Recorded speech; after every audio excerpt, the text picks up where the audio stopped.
because they want to physically see it. They won't keep it unless they physically see the sliver. So they kept it a day after us. But anyway, so yeah.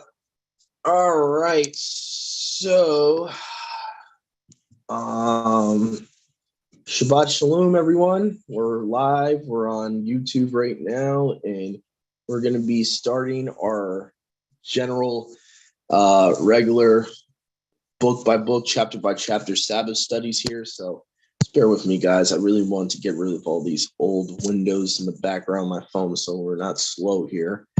Okay, so here we go. So we're going to do numbers 5 to 6. So Shabbat Shalom, everyone. We're the Waking by Yahuwah Assembly. I'm Brother Doug with Brother Joshua, Brother Dennis, Sister Shoshana, Sister Milka, Sister Sadia, and Sister Marissa. And please forgive me if I'm forgetting anyone else. So we're going to be doing numbers 5 to 6. Let me just get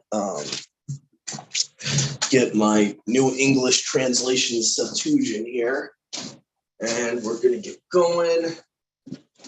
So Numbers chapter 5, we're going to start with, which I believe is the chapter of bitter waters, if I'm not mistaken.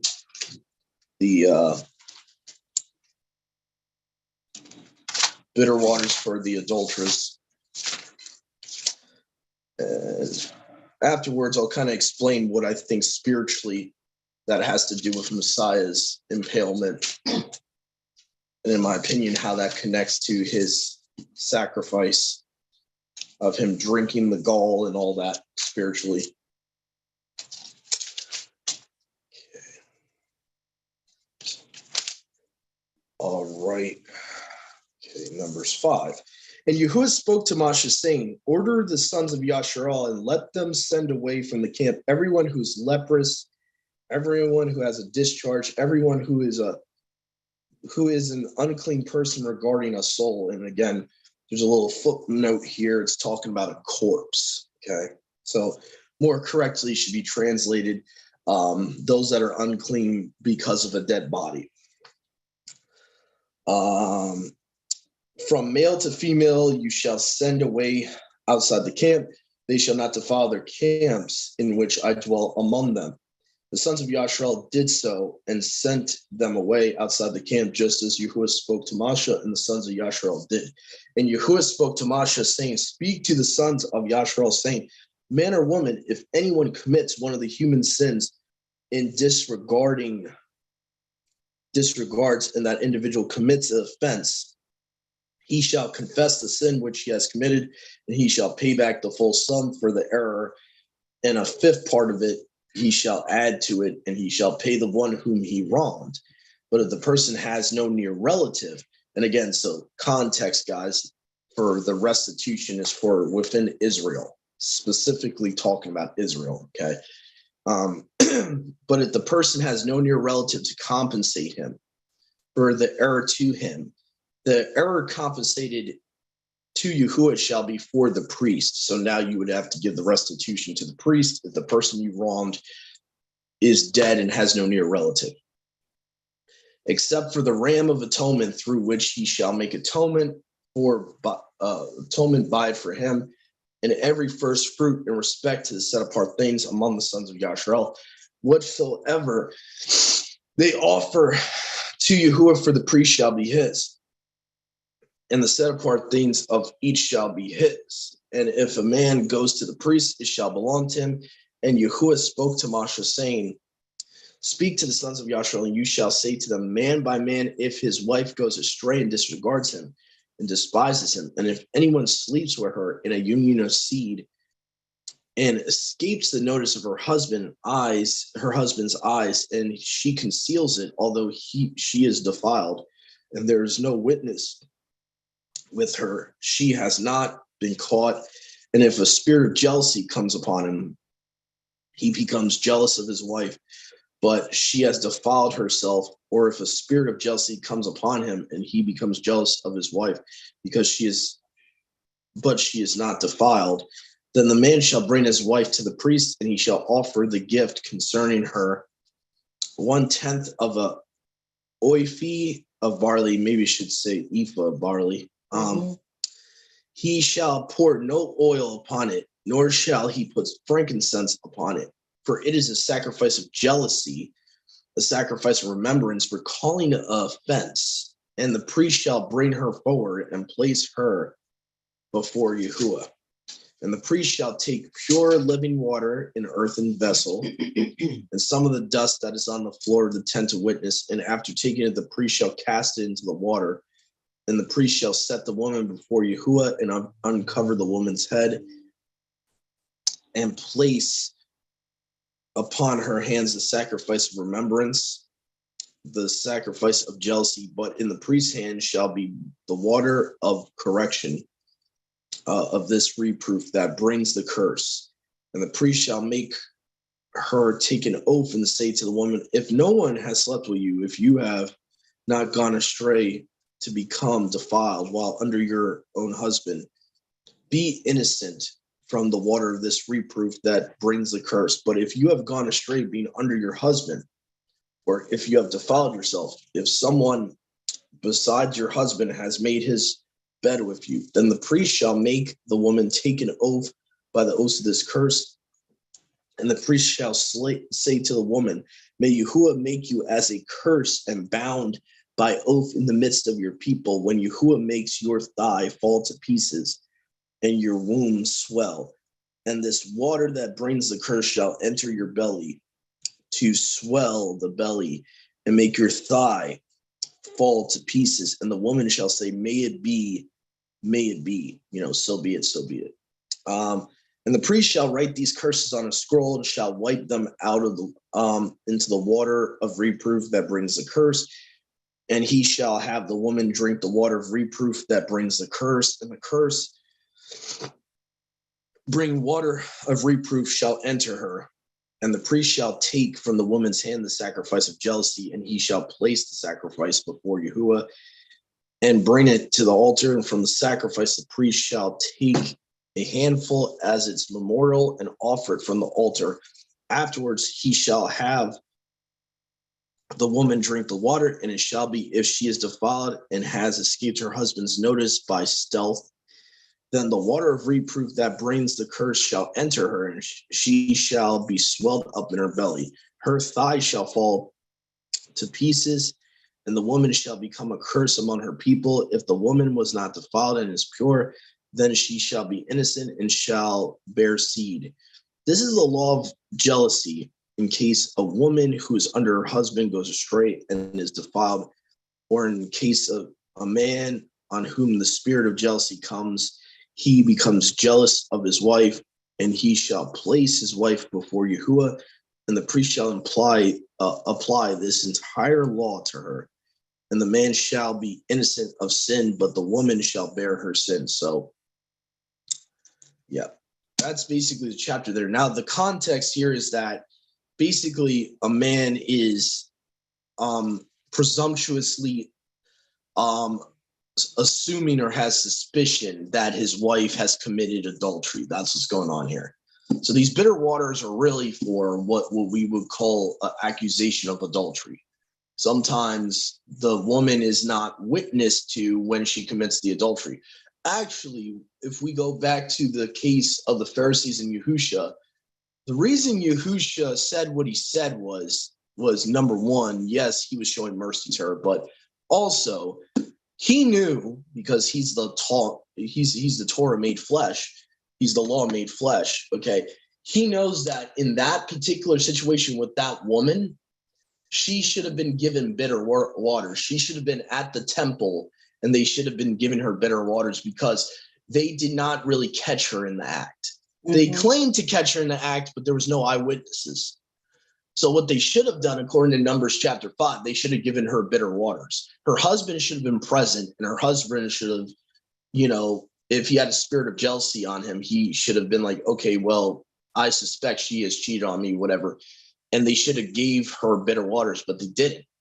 They brought her straight to Yahusha without the other guy that committed the act with her, supposedly, and said, oh, should we stone her or not? And so they tried to trap Yahusha. Yahusha, knowing the Torah, because he is the Torah, he's like, okay, if you're without sin, go ahead, cast the first stone. Go ahead. And none of them did because they knew they were unrighteously trying to get him to stone a woman. Go ahead, brother Yahusha. I agree that they did it unrighteously, that they should have brought the man. However, isn't the bitter waters for if he just suspects it, not if they catch them in the act? Yeah, that's what I'm kind of hinting at. There was no proof that they actually caught her. They just said they caught her. They claimed they caught her. Like, if you read the whole story, they're going to Yahusha saying, we've caught this woman in the act of adultery. There was no eyewitnesses of her doing it. To stone her, you have to see it. So should they have gone through a process of trial, not necessarily bitter waters? Yeah, they should have at least. Her husband wasn't present either. The person that's accusing her of this, the fact that her husband wasn't present, the guy wasn't present she did it with, the fact that they claim they caught her, but there's no eyewitnesses. I mean, pretty much it was like a setup. It was really a setup just to get Yahusha to unrighteously stone her. That's right. It's really what was going on. Because there was no proof that what they claimed that she did. They literally, even to do a trial, it would be an unrighteous trial because they would have, at that point, they would have had control of the court system because in that day in Israel, the Sanhedrin is pretty much in control. Even if they did that, they could have easily had enough false witnesses claiming she did what she did without any proof. So I think that's what the purpose of the bitter waters is actually for. It's for, if it said, like the chapter we just read says, if her husband, the spirit of jealousy rises in him, and if he presumes she did it. So if there's no proof that she does it, you have to do the bitter waters. You can't just, prosecute her without any proof that she did it. There's no, you can't stone someone for no proof of them actually doing the crime. And that's what they were trying to do. From what I've seen in the story is that they claim they caught her in it. There was no proof that they were eyewitness. They claimed that they saw her did it. But again, these are Pharisees that are liars. So if I could understand why Yahusha wouldn't believe them, because they probably didn't catch her. They probably just saw a woman that's been known to be an adulteress and probably just figured, okay, we're gonna trick Yahusha and get him to sin. And that's really what was going on. So they could have easily just picked this woman off of the street and just been like, oh, okay, she looks like an adulteress. We're gonna try to get him to we're gonna try to get him to screw up and try to get him to break the Torah. Which they were constantly trying to do. They were trying to trick him with a lot of things. The Sadducees were trying to trick him about the kingdom when they said, whose wife is she going to be in the kingdom? Stuff like that. So I can imagine the Pharisees were doing the same thing with this adulteress. She might have been known to be an adulteress, but the text doesn't really say they caught her. The text says they claim to have caught her in the act of adultery. So again, you have the problem of word of mouth versus word of mouth. If there's no proof that they actually eyewitnessed her, or they don't even have a real literal eyewitness, they themselves are claiming to have caught her in the act. To me, that would seem like they really didn't catch her in the act. They're just trying to get Yahusha to tell them it's okay to stone her, to try to trip him up.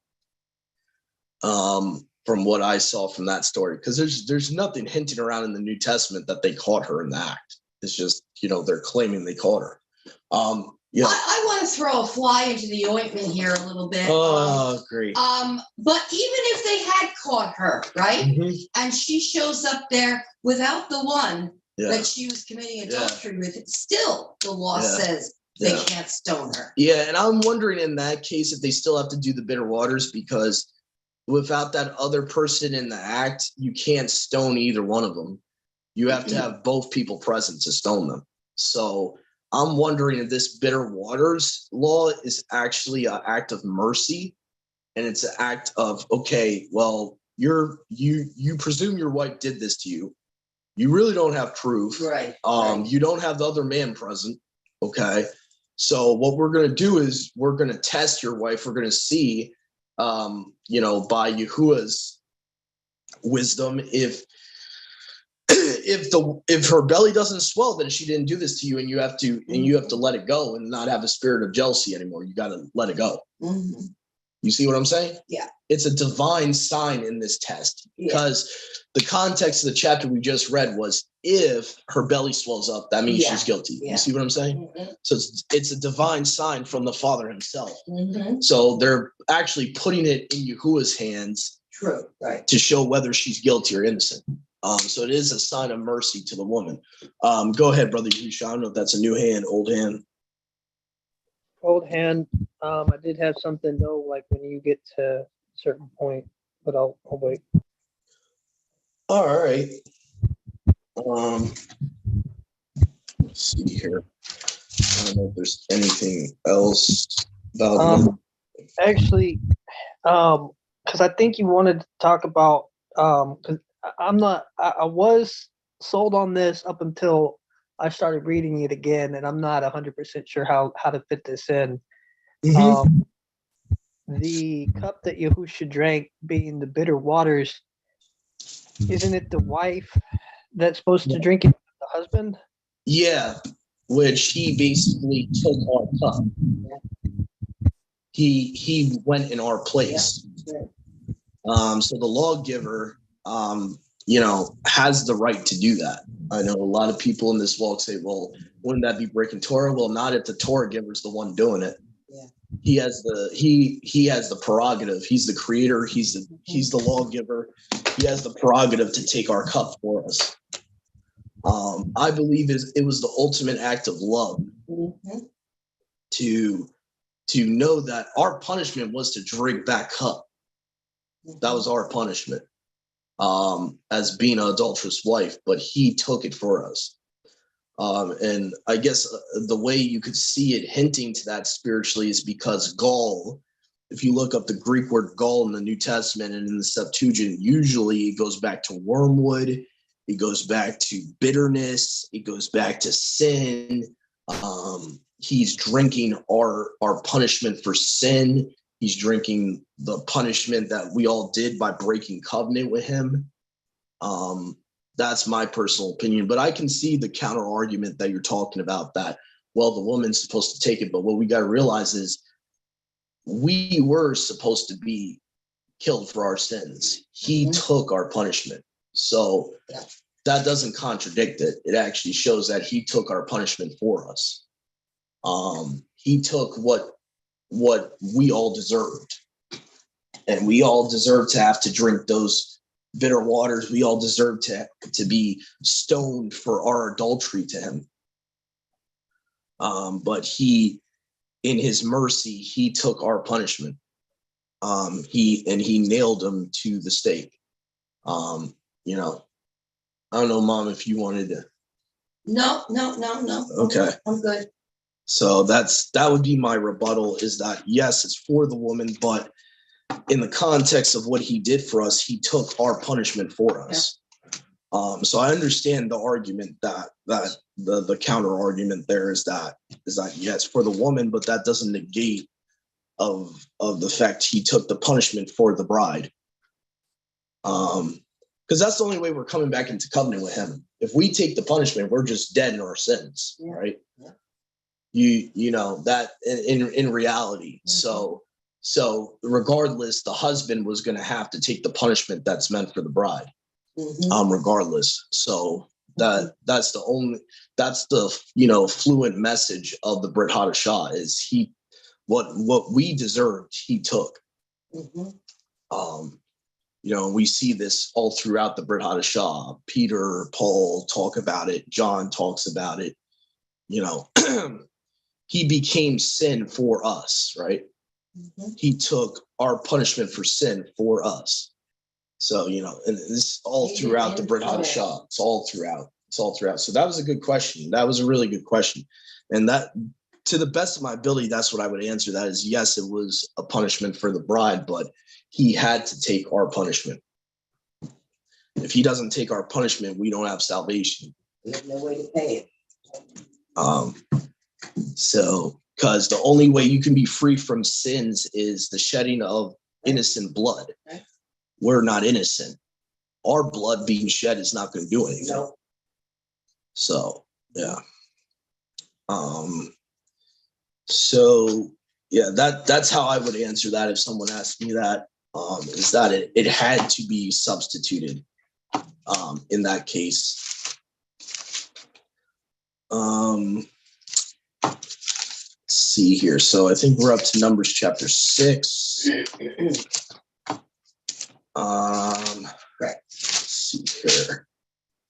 6. All right, this is a little bit more lengthier of a chapter. So I just want to see if there's anything else, because I know Numbers 5 has a lot of stuff in it. The veil being taken away, I thought was interesting, which kind of shows the Apostle Paul is not making up a new thing. Right. Like when the woman comes into the presence of Yahuwah, what does she do? She takes her veil off. Mm-hmm. Or no, when she comes into the presence of the people, she takes her veil off. So when a woman's praying, she's to have her face veiled. You see what I'm saying? So it's common sense. It's not, because a lot of people will say, oh, Paul is adding this. No, he's not. Women knew to veil their faces. It's not a new thing to the Hebrew culture. A lot of what Paul says in his letters is just culture to them. It's common sense. It's like, okay, you go into prayer as a woman, you veil yourself. As a man, you don't veil yourself because you're the head.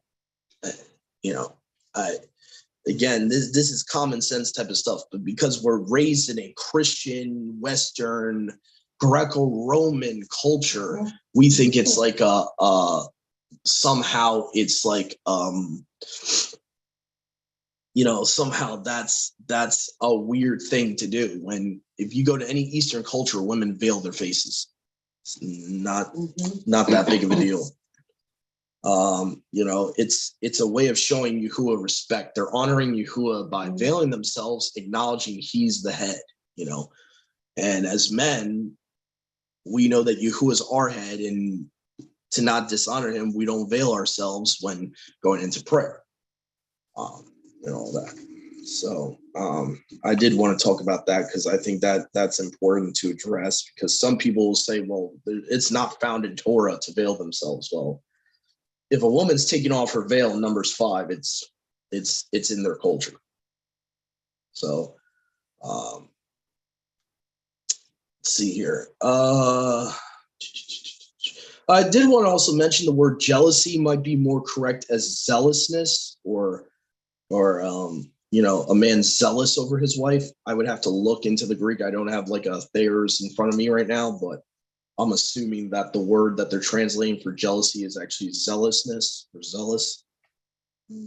Most of the time it is. Rarely is it ever really jealousy. You'll see that in Exodus 20 if you look into the Hebrew and the Greek, where it says, Yahuwah's name is jealous. It's actually supposed to be zealous. So just FYI. Trying to see if there's anything else. The oil. Oh, you know what I found interesting? Mom, did your version say living waters, to put living waters in the basin? What verse is that? Where it talks about putting the dirt in the water. Does it say living waters for yours? Can you give me a verse? Numbers 5.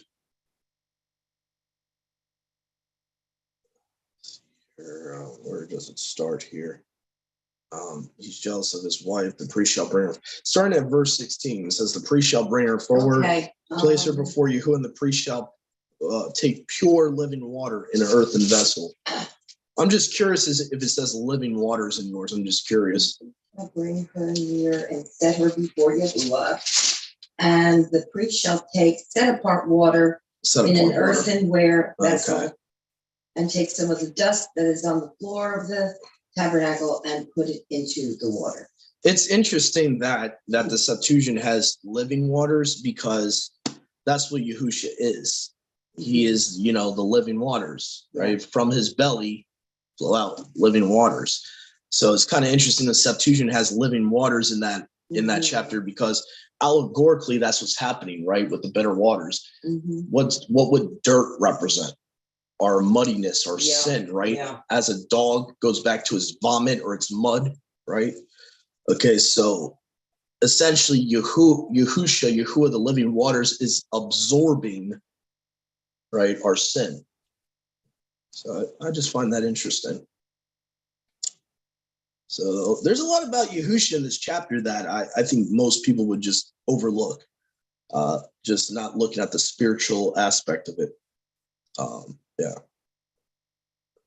So, but I find that interesting. The allegory of Yahusha being living waters, our sin represented by dirt or mud. Yeah. All right. So I think we got chapter 6. Mom, would you like to read chapter 6? Sure. Okay. The Nazarite vow. Yahuwah spoke to Moshe, saying, "Speak to the children of Israel and say to them, when either a man or a woman makes a special vow, the vow of a Nazarite, to separate himself to Yahuwah, he shall separate himself from wine and strong drink.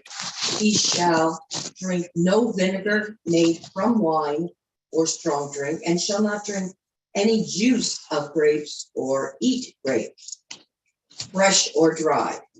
All the days of his separation, he shall eat nothing that is produced by the grapevine, not even the seeds or the skins.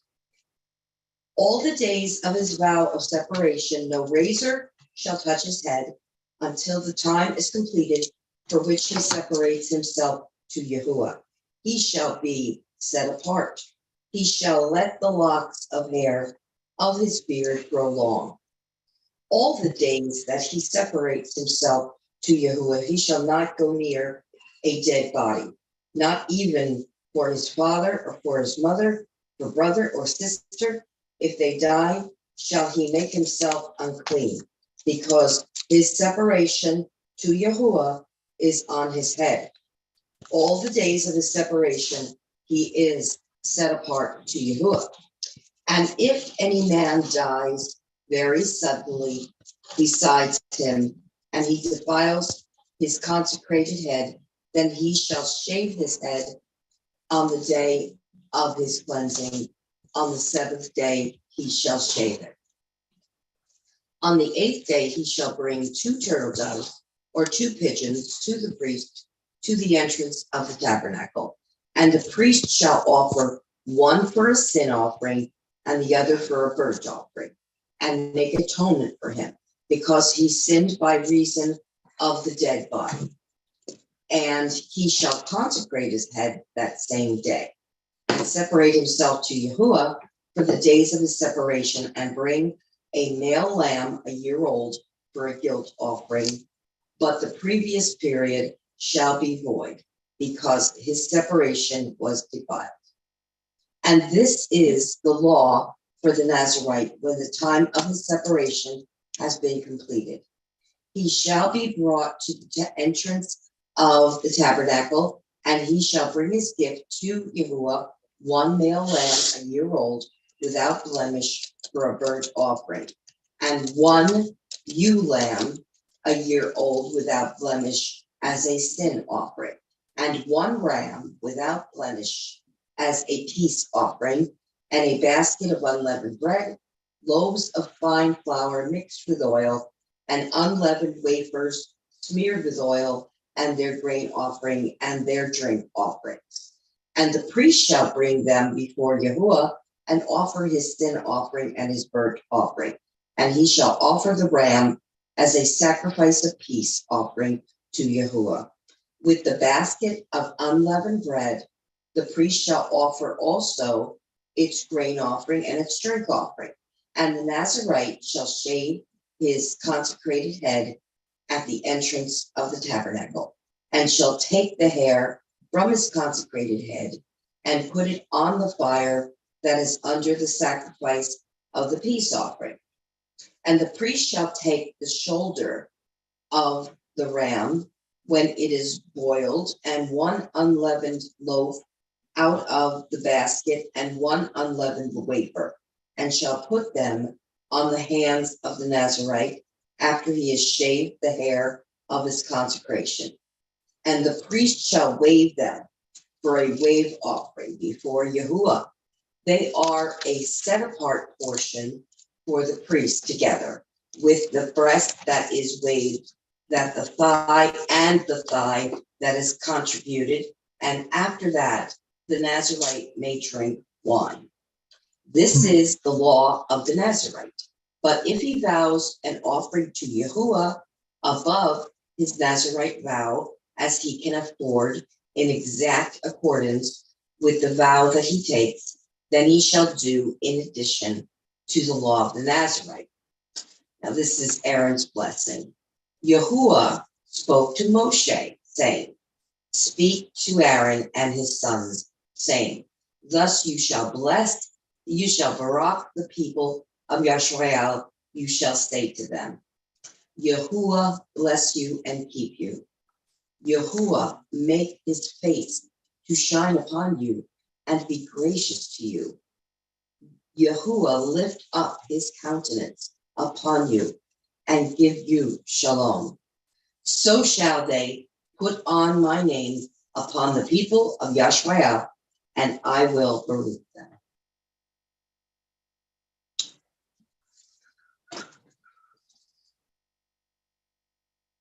Mm-hmm.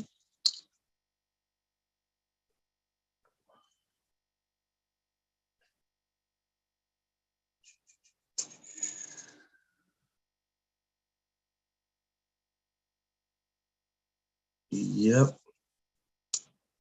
This is a perfect example towards the end here of we need to know the audience when we're reading scripture.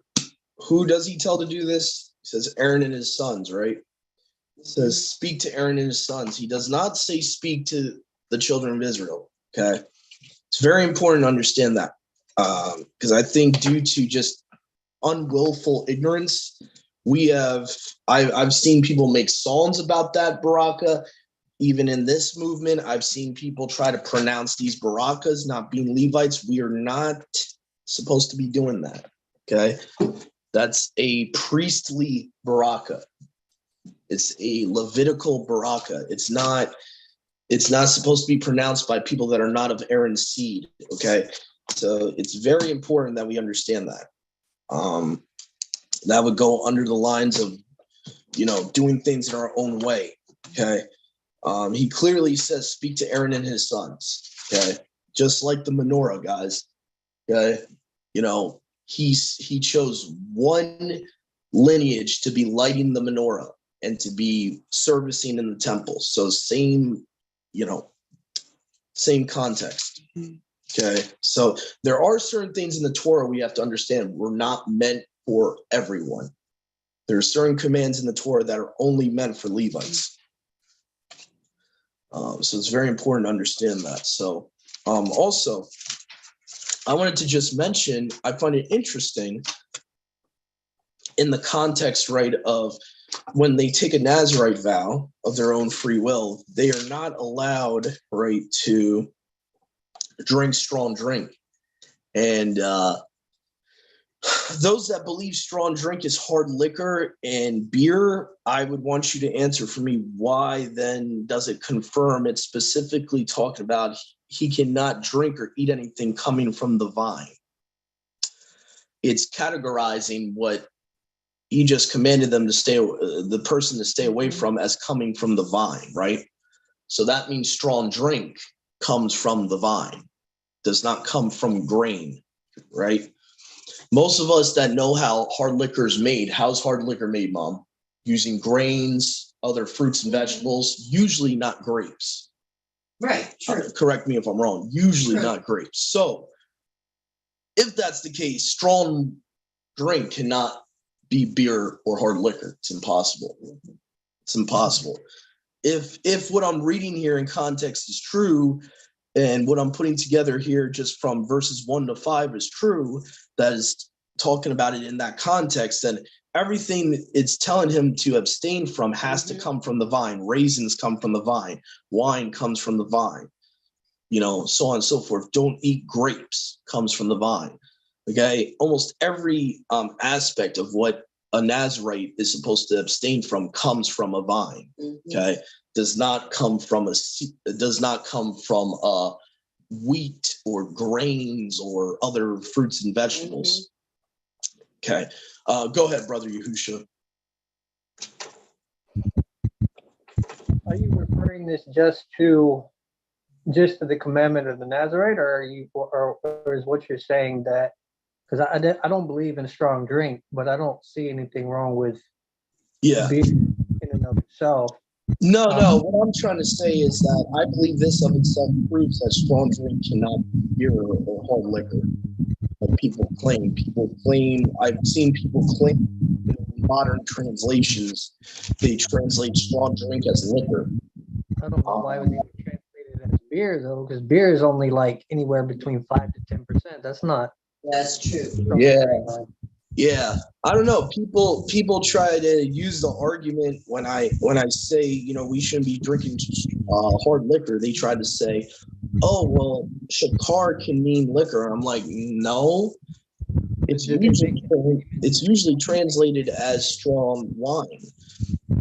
So even English translators, the older English translators, knew what shakar was.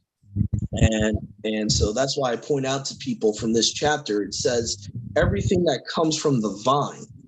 And then and before that, it talks about strong drink as one of those things that comes from the vine. So I was just putting two and two together, that if it's categorizing those things as coming from the vine, that means strong drink has to come from a vine.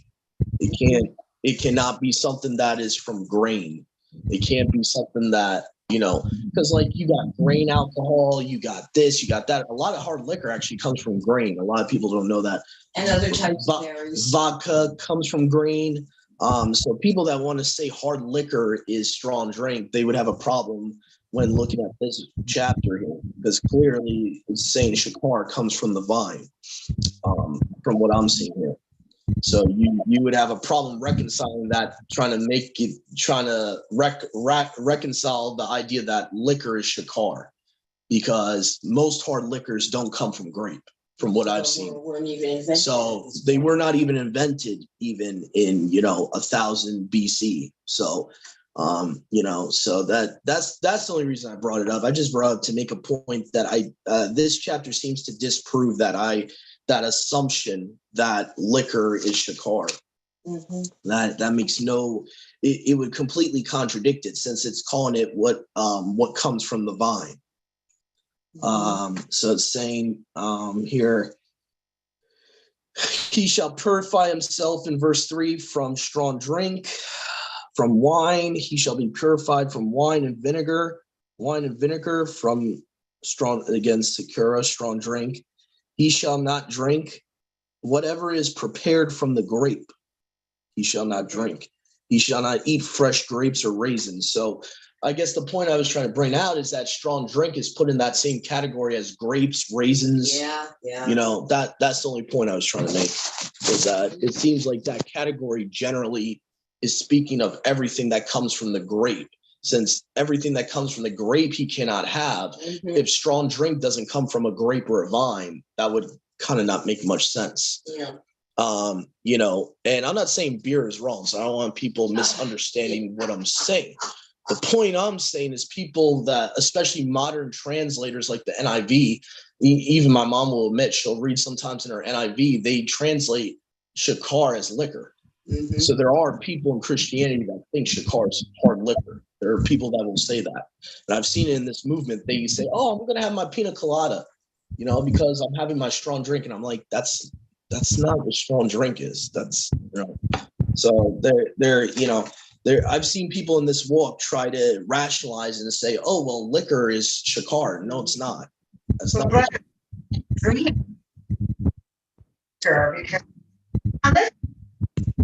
Oh, go ahead, Brother Yahusha. I see you got your hand up. Go ahead. I think Marissa was trying to say something. I can wait. I couldn't really. Marissa, Could you, what were you trying to say?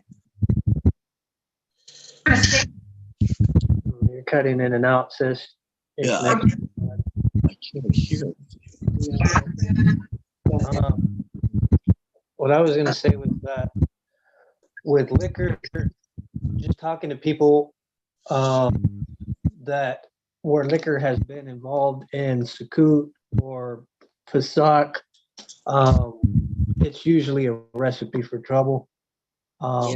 Just based off of some of the families that are Torah keepers down here, that when they get together for Sukkot and liquor is involved, to the point where they don't even allow liquor anymore. So I would agree with the liquor. With beer, like I would think that if Yahuwah, and I know that's not what you're saying, I'm just pointing it out though. I think that if Yahuwah, even though most of what you see in scripture with wine is from the grape, I agree with that. However,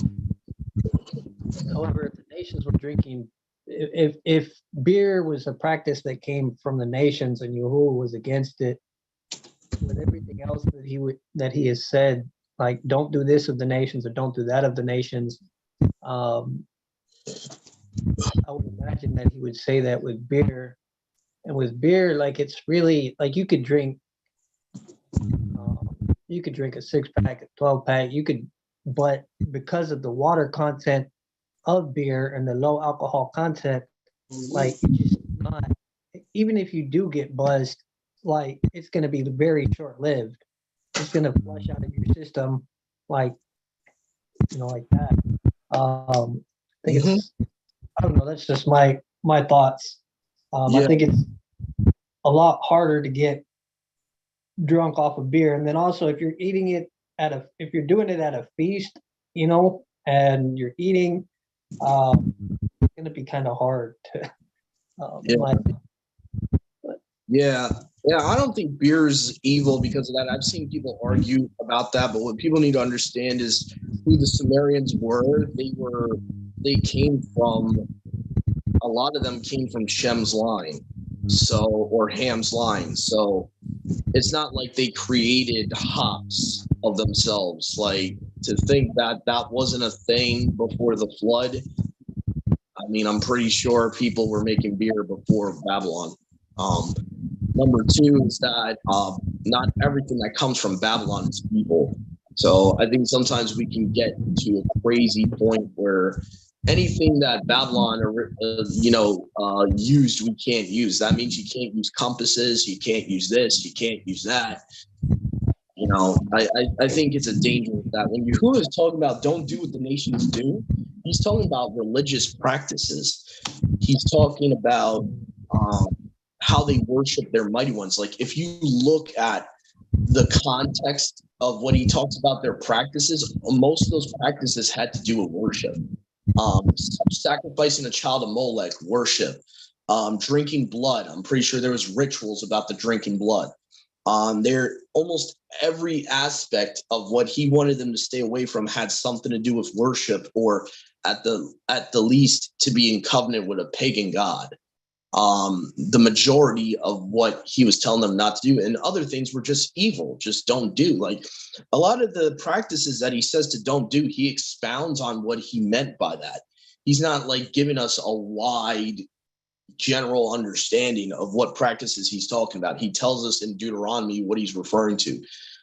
Egypt, even when he says don't do what they do in Egypt, there's specific things they did in Egypt that were evil that he didn't want them to do. It wasn't like, okay, well, if Egypt, makes beer, don't drink it, or you know what I'm saying. So I think we can become legalistic when we take a too general type of interpretation of that.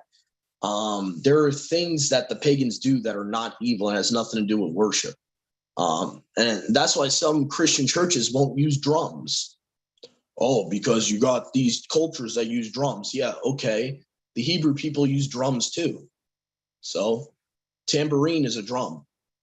You can look it up in the Hebrew. It's a type of drum. So, I think there's like to add to your point, bro, there's like a dangerous area of legalism that we can creep into, or rabbinicalism. And if we don't understand the context of don't do as they do in Egypt, he was talking about specific practices. He was talking about most likely Egypt had child sacrifice. Most likely Egypt drank blood. Most likely Egypt had cannibalism. I mean, there was probably real evil practices that he's referring to. Makeup, okay? Egypt had was very famous for women using makeup to seduce men. This is history. You can look it up. So Yahuwah is not talking about don't do anything that a heathen people do. If we really took a wide universal type of understanding to that isolated verse, you wouldn't be able to do anything. So that's just my opinion on it. I think we need to be careful about verses like that. To add to your point, there's nothing wrong with beer. Nothing wrong with beer. Just because Babylon did it doesn't make it evil. So anyway, go ahead, Sister Marissa.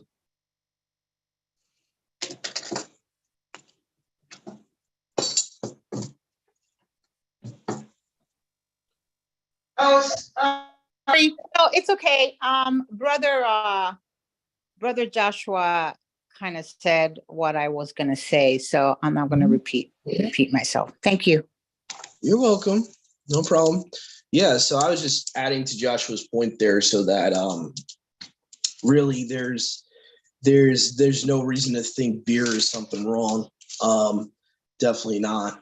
I have my reservations about hard liquor. You guys can do your own research into that for yourselves. I don't want you to just believe what I believe, but if you research how hard liquor is made, it's not natural. Most secular people have even done articles, multiple historical articles about the origin of hard liquor, how it was made, the fact that you need human intervention to extreme amount just to make it. It's not natural. Like, it's not naturally occurring like wine or beer is. There's very little human assistance to make beer. There's practically no human assistance to make wine. You could literally just have grape juice and make wine. But anyway, I don't want to beat a dead horse there. Go ahead, Brother Yahusha.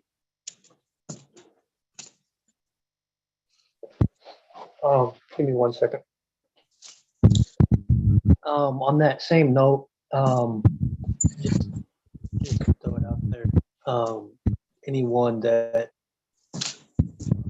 you talked about it not being natural, liquor not being natural, I would say the same is for. Never mind. I'll share that for another time.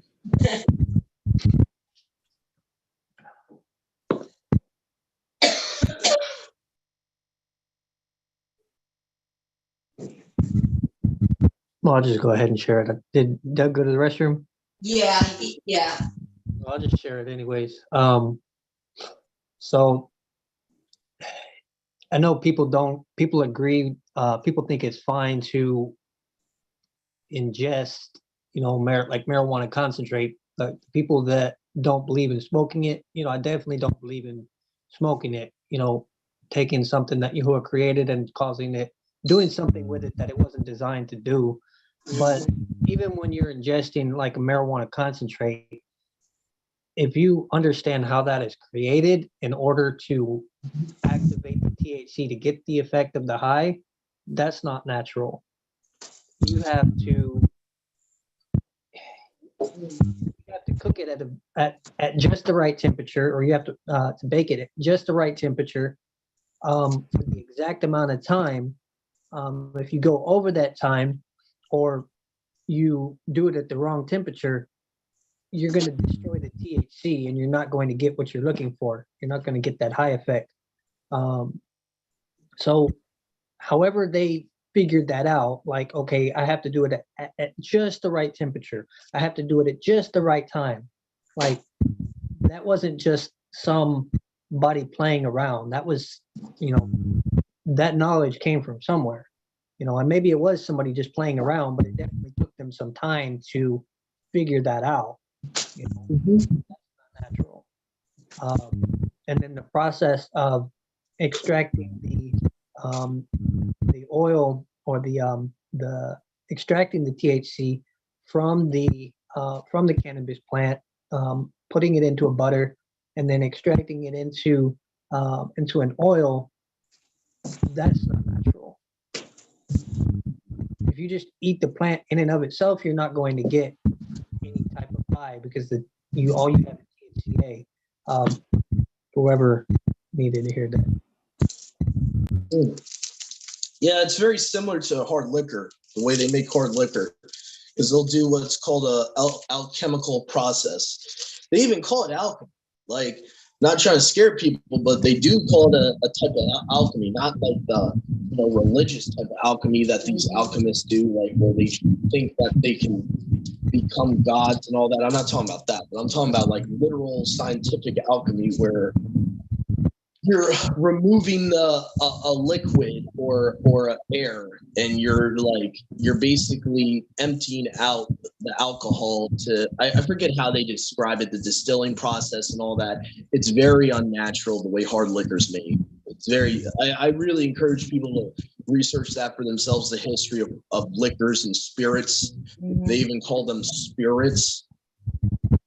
I wonder why.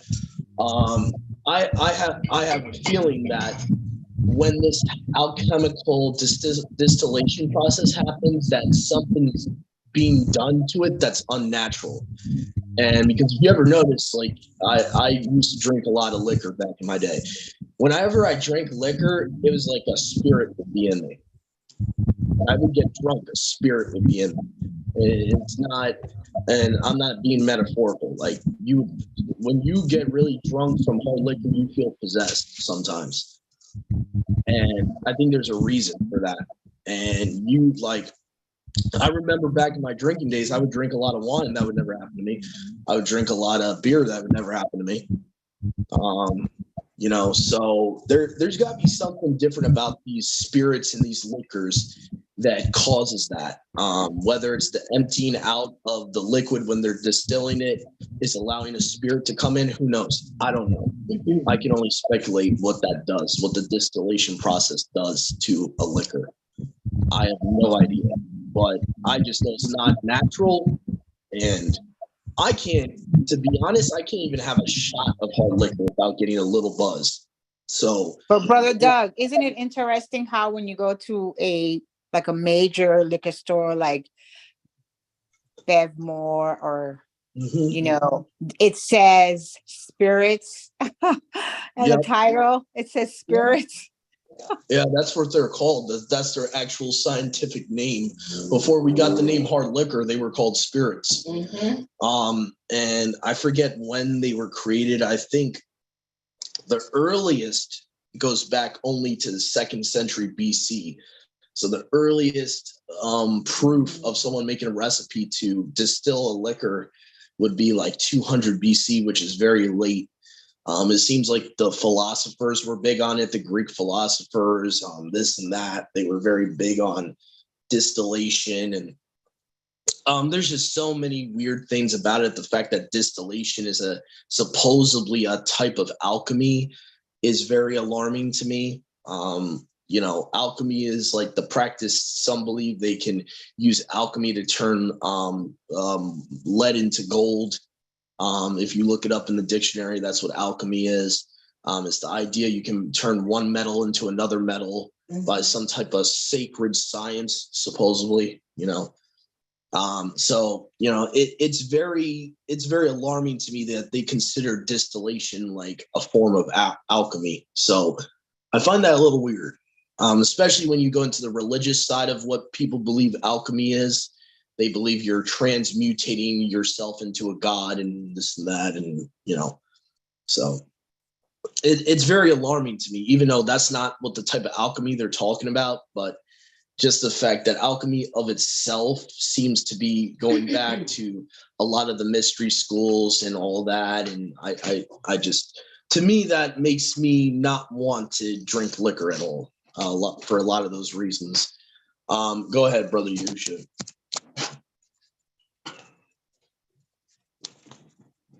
Stupid hand.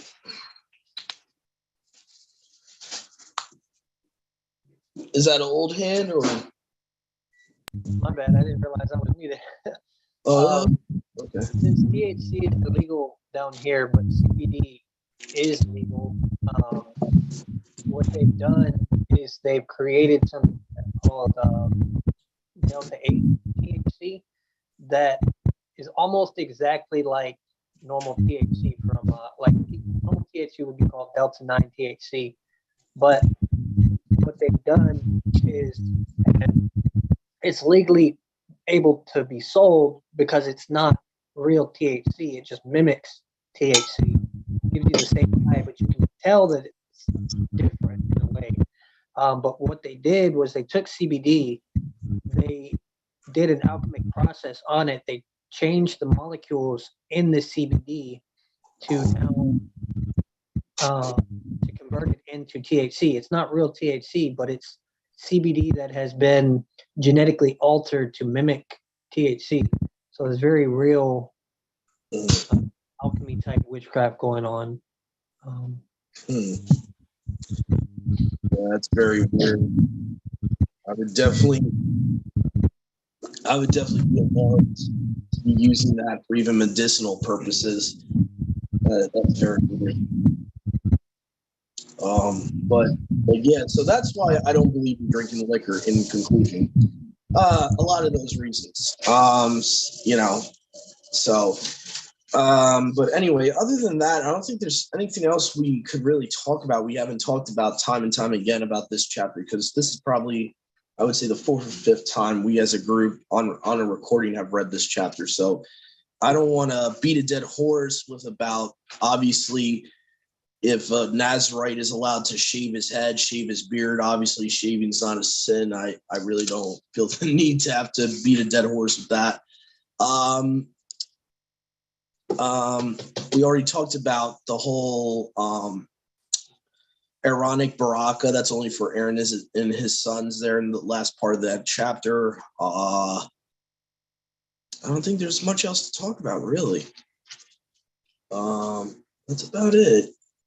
And again, that's I think the only thing I would like to just reiterate, like we've said before, is this is why I believe it's almost impossible in a Melchizedek priesthood to do a Nazarite vow unless you're going to stay in your room for like the whole period of your Nazarite vow, or you're going to be in a controlled environment where you know you're not touching a dead body.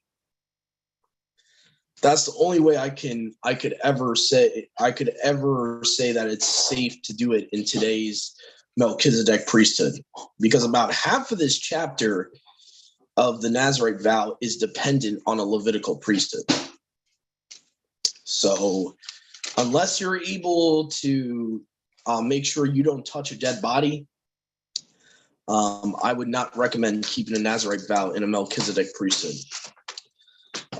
But other than that, I think we touched on all these elements of the chapter here. So please stay tuned, guys. We'll be back shortly. I think we'll take a short intermission break, and then we're going to go into Job, our Job study for today, which is going to be chapter 21 to 22.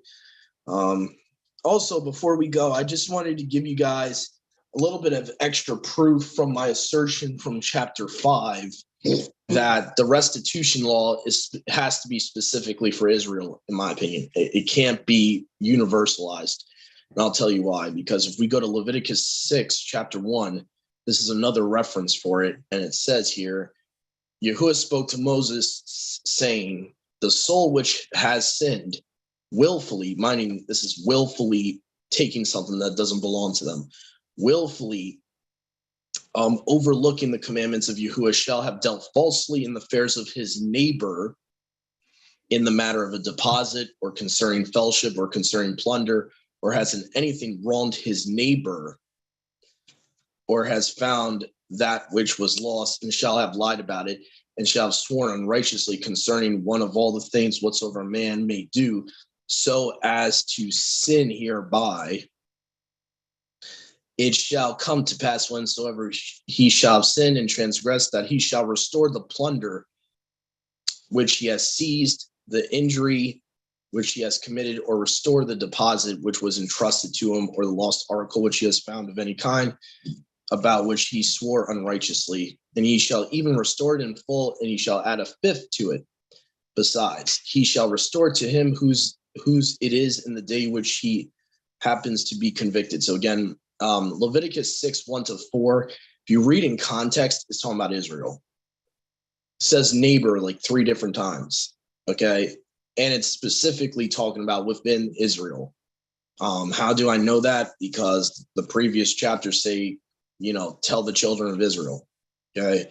Give these commands to the children of Israel, okay?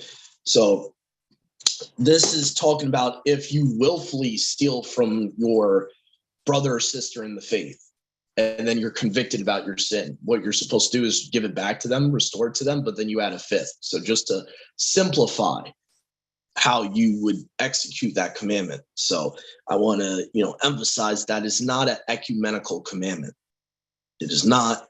If, if you've sinned in your past and you already repented of stealing in your past, you don't have to give. I don't see anywhere in scripture it says to give restitution to a Gentile. I don't see anywhere.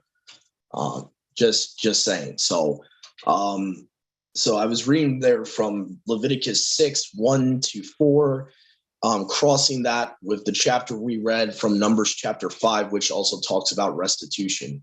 I think it's Numbers 5:3 or verse 2. So just trying to bring that up there, because I know it's confusing. It might seem like it's a universal commandment, but clearly if Yahuwah is mentioning neighbor 3 or 4 different times in the chapter, he's making it clear who he's talking about, a specific person that you've sinned against, or specific people that you've sinned against, not everyone. So please stay tuned. We'll be back very shortly. Shabbat Shalom.